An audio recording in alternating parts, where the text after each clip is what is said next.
Police station. Hello, police station అండి? 1 town police station. ఏమిటి చెప్పు. ఇక్కడ పెద్ద గొడవ జరిగిపోతుంది సార్. ఎక్కడ?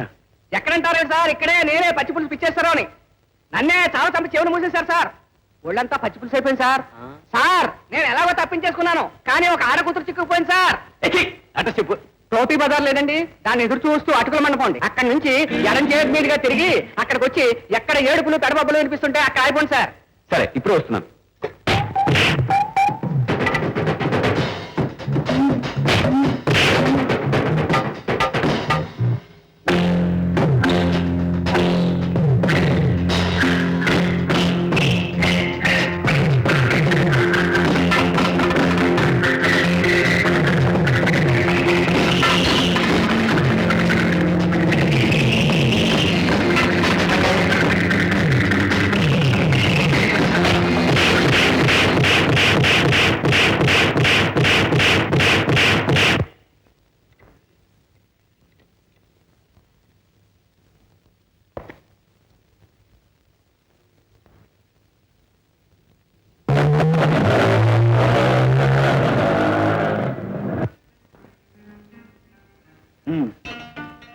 మిస్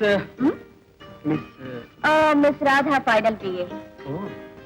చూడండి మిస్ రాధా ఫైనల్ పిఏ గారు, ఇక్కడ ఇంత గొడవ జరిగితే మీకు చీమ కుట్టడు కూడా లేదు, అలా వెళ్ళిపోతున్నారు. చీమ కుట్టలేదు కనుక సమయానికి నేను దేవుడా రాకపోతే అప్పుడు తెలిసేది. చూడండి దేవుడు గారు, మీరేం చేస్తుంటారు? అందమైన ఆడపిల్లలు ఆపదలో ఉంటే అమాంతంగా వచ్చేసి కాపాడేసి ధన్మని మాయమైపోతుంటారు. ఓహో, కాపాడేసరిగా ఇక ధన్ మనం అయిపోండి. ఏమండి, అట్లీస్ట్ ఒక థ్యాంక్స్ కూడా. థ్యాంక్స్ ఎందుకు చెప్పాలి? నేను మీకు హెల్ప్ చేశాను. మీరు చేసింది హెల్ప్ కాదు, డ్యూటీ. డ్యూటీ? డ్యూటీ? ఆ రౌడీ దగ్గర ఈ ఖర్చు ఉందండి. దాంతో నా గొంతుని కసక్కంటే నేను లేపను. చిచ్చి, ఏమిటంట పాడుబాట్లో. అవును, ఎందుకు తెలియదు? అంత పెద్ద కథలే అవేమనకు, నీతో చాలా మాట్లాడాలి. ఇంకెక్కి